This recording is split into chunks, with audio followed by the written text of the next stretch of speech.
I'll say it again. If you're tired of Not Like Us, singles from Rhythm Nation and The Bodyguard would have killed you. I once heard All the Man That I Need on 4 stations at one time. Shout out to this sister and everybody who rocks with this statement. I respectfully disagree.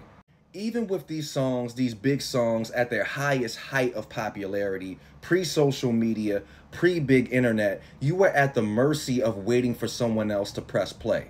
In order to hear these songs, you had to be in front of the radio. You had to be in front of MTV, BET, VH1, The Box at the right time. I remember getting home from school and seeing the tail end of Jigga What, Jigga Who, only to have to wait until MTV, TRL, Rap City, The Basement played the song again. Like, you had to wait until the song came around to be played again. So these songs came out in physical form, there was no way to instantly play them. Nobody in my neighborhood had Napster.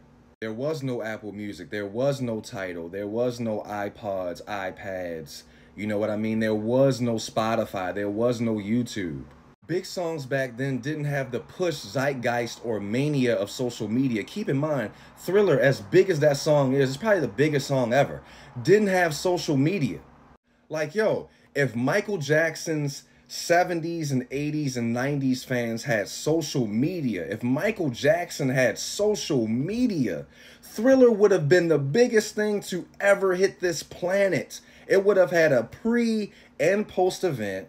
It would have had a live stream in addition to the television live stream, and it would have had a rollout on all DSPs. It would have had a big rollout on all the blogs, all the websites. Are you kidding me? We would have gotten tired of Thriller.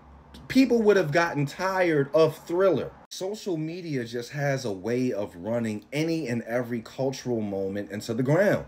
Everybody has to get their opinion in. Memes, commentary, comment sections, think pieces, what you missed videos. Even me, I gotta get my think piece off. Opinions back then, for the most part, didn't leave the barbershop, the kitchen table, your grandmother's porch, the hair salon.